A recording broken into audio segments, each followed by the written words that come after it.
நேர்மையாக நான் சொன்ன மாதிரி மட்டும் அவங்க வந்து சரண்டராக இந்த வேறுப்போம் அவங்க தம்பி வந்ததும் கூப்பிட்டு வந்ததும் நான் என்னத்துக்கு பாரு சாரி சொன்னால் வெளியே விடுறாங்க வந்து சப்போர்ட்டு பண்ணு சரண்டர் பண்ணிவிடு ஒரு அர்ஜுன் ஆமாம் அர்ஜுன் வெளியே கூட்டி வரும்போது நானும் தான் டிஎப்பை கூப்பிட்டு நானும் தானே போகிறோம் அங்கேயே போய் மைசூர் சென்ட்ரல் ஜெயிலில் இன்ட்ரி போட்டு சூப்பரண்டு கூப்பிட்டு சூப்பரண்டோட உக்காந்துக்கிட்டு நானே உட்கார மாட்டேங்கிறேன் அன்றைக்கி மரியாதை கொடுத்தோம் இன்னும் என்ன நீ உட்கார மாட்டேங்கிற நீ அபராதியா உட்காரு அப்படின்னு அப்படி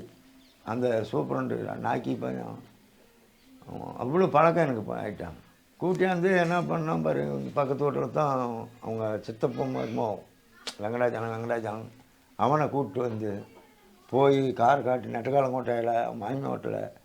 உக்காந்துக்கிட்டு முடிஞ்ச வரைக்கும் சொன்னோம் இங்கெல்லாம் கூட்டியாராங்க இங்கே வேண்டாம்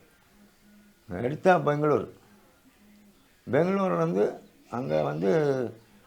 ஒரு மந்திரி இருக்கிறான் அவங்க கூட்டியார் சொல்லிக்கிறான் அவங்ககிட்ட கொண்டு போய்ட்டு அவன் அங்கேருந்து ஒரேடி வேறு இடம் என்னமோ இடம் சொன்னாங்க அங்கே கூப்பிட்டு போயிடுறான் ஒரு மந்திரி வீட்லேயே போய் போடுறான் இருக்கட்டும் கேஸ் எத்தினி போடுறாங்களோ எந்த கோர்ட்டில் நடத்துகிறாங்களோ வக்கீல் வச்சு நடத்திட்டோம் அவனுக்கு கொஞ்சம் பயம் எல்லாம் தெரிஞ்சும்போது வந்துட்டோம் அப்படின்னு சொன்னாங்க அப்பயும் கர்நாடகாவில் நான் பெங்களூர்லாம் போய் போனோம் பெங்களூரில் தான் முதல்ல ஒரு டைம் பிடிச்சாங்க அது பயந்துக்கிட்டான்